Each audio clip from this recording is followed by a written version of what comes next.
मौजूद है जिस पर पहुंचते ही हमारी बॉडी छोटे छोटे टुकड़ों में कट जाएगी, क्योंकि इस खतरनाक प्लेनेट पर मोल्टेन ग्लास की बारिश होती है जिसमें कोई भी जिंदा नहीं रह सकता। हालांकि ये यूनिवर्स में मौजूद एक लौता खतरनाक प्लेनेट नहीं है, क्योंकि इसके अलावा भी यूनिवर्स में और भी बहुत से ऐसे प्लेनेट्स मौजूद है जिन पर आप एक सेकंड भी नहीं बच सकते। दोस्तों, अगर आपको अंधेरे से डर लगता है तब हमारी धरती से 702 लाइट ईयर की दूरी पर मौजूद प्लेनेट ट्रिस्टू भी आपके लिए किसी बुरे सपने से कम नहीं है, क्योंकि जुपिटर के साइज का एक गैस जायंट कोल से भी ज्यादा ब्लैक है, जो सूरज से महज 48 लाख किलोमीटर के डिस्टेंस पर होने के बावजूद भी अपने ऊपर पड़ने वाली सनलाइट का सिर्फ 1% ही रिफ्लेक्ट करता है। वैसे तो इसका इतना ज्यादा डार्क होना अपने आप में एक मिस्ट्री है, पर फिर भी बहुत से साइंटिस्ट मानते हैं कि शायद ये ज्यादा टेम्परेचर की वजह से इतना डार्क है, क्योंकि अपने स्टार के इतने करीब होने की वजह से इसका टेम्परेचर करीब 982 डिग्री सेंटीग्रेड तक पहुंच जाता है। हालांकि कुछ साइंटिस्ट इसके बारे में अलग ओपिनियन देते हैं, जिसके मुताबिक ये प्लेनेट पूरी तरह से ब्लैक नहीं है, बल्कि ज्यादा गर्म होने की वजह से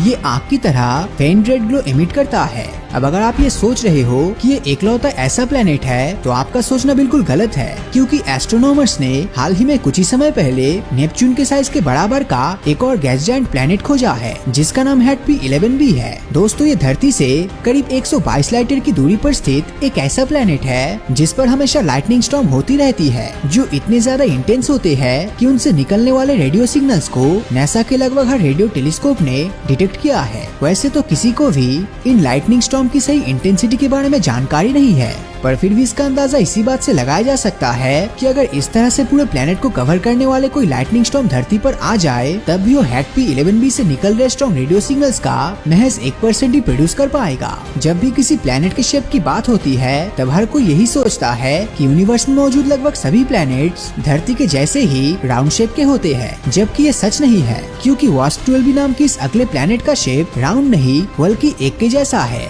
एस्ट्रोनॉमर्स की माने तो ये प्लेनेट अपने पेरेंट स्टार की वजह से आने वाले 1 करोड़ साल में डिस्ट्रॉय हो जाएगा, क्योंकि जिस स्टार को ये ऑर्बिट करता है वो इतना ज्यादा गर्म है कि उसकी वजह से हाइड्रोजन और हीलियम से बना इसके एटमॉस्फेयर तबाह हो रहा है। अब क्योंकि ये प्लेनेट टाइडली लॉक्ड है और अपने स्टार के ग्रेविटेशनल पुल से जुड़ा हुआ है, इसीलिए मैसिव टाइडल फोर्स ने इसे स्ट्रेच करके एक जैसे शेप का बना दिया है, जिसके बाद न सिर्फ इसका टेम्परेचर 2210 डिग्री सेंटीग्रेड हो गया है बल्कि इसकी सरफेस भी बहुत ज्यादा काली हो गई है। एक शेप्ड इस प्लेनेट के बारे में जानने के बाद अब मैं आपको जिस प्लेनेट के बारे में बताने वाला हूँ उसकी खतरनाक कंडीशन आपको हैरान होने पर मजबूर कर देगी, क्योंकि GJ436b नाम का ये प्लेनेट वैसे तो अपने स्टार से लगभग 64 लाख किलोमीटर की दूरी पर है, पर इसके बावजूद भी इसका टेम्परेचर 438 डिग्री सेंटीग्रेड है, जो इस पर मौजूद पानी को इवापोरेट करने के लिए काफी है। लेकिन आपको जानकर हैरानी होगी कि इतने गर्म तापमान में भी इस पर आइस के फॉर्म में बहुत सारा पानी मौजूद है, जिस वजह से इसे प्लेनेट ऑफ बर्निंग आइस भी कहा जाता है। दोस्तों, ये जानने के बाद अब आपके मन में ये ख्याल जरूर आ रहा होगा कि आखिर ये बर्फ कैसे जल सकती है।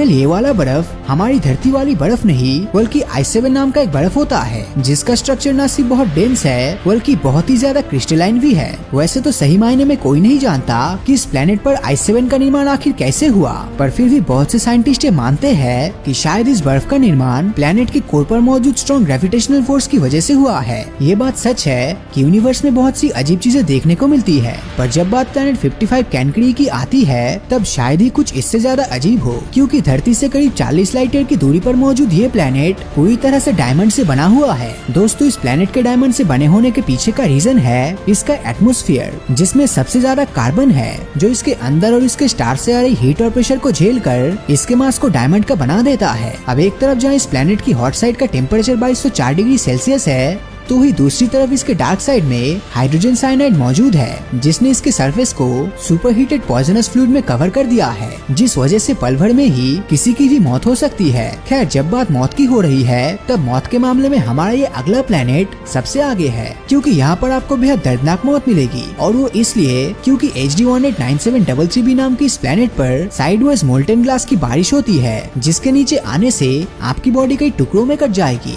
इतना ही नहीं, इस जानलेवा बारिश बारिश के साथ इस प्लेनेट पर 8690 किलोमीटर पर आवर की स्पीड से बहुत तेज हवाएं भी चलती है, जो मोल्टेन ग्लास की इस बारिश को और भी ज्यादा खतरनाक बना देती है, जिसमें सरवाइव करना इंसानों के लिए इम्पॉसिबल हो जाता है। दोस्तों, अभी तक आपने जिन अजीब और खतरनाक प्लैनेट्स के बारे में जाना है वो धरती से कई लाइट ईयर दूरी पर मौजूद है, पर अब मैं आपको जिस खतरनाक प्लैनेट के बारे में बताने वाला हूँ वो न सिर्फ हमारे सोलर सिस्टम का पार्ट है बल्कि धरती के बेहद ही करीब है। उस प्लैनेट का नाम है वीनस, यानी कि शुक्र ग्रह, जिसे धरती का इविल ट्विन भी कहा जाता है, क्योंकि धरती के जितने साइज और रॉकी लेयर से बने होने के बावजूद भी ये हैबिटेबल नहीं है। साइंटिस्ट के अकॉर्डिंग आज से करोड़ों साल पहले वीनस भी हैबिटेबल प्लैनेट हुआ करता था, पर लगातार बढ़ते ग्रीन हाउस इफेक्ट ने वीनस को नर्क बना दिया, क्योंकि अब इसका एटमॉस्फेयर इतना ज्यादा गर्म है कि वो आपको मसल कर रख देगा। हालांकि इतना ही काफी नहीं है, क्योंकि नॉर्मल से दिखने वाले वीनस पर सल्फ्यूरिक एसिड की बारिश भी होती है। साथ ही इसका एटमॉस्फेरिक प्रेशर भी धरती के मुकाबले 90 गुना ज्यादा होता है, जिसके 460 डिग्री सेंटीग्रेड के तापमान में आप 2 सेकंड भी जिंदा नहीं बच सकते।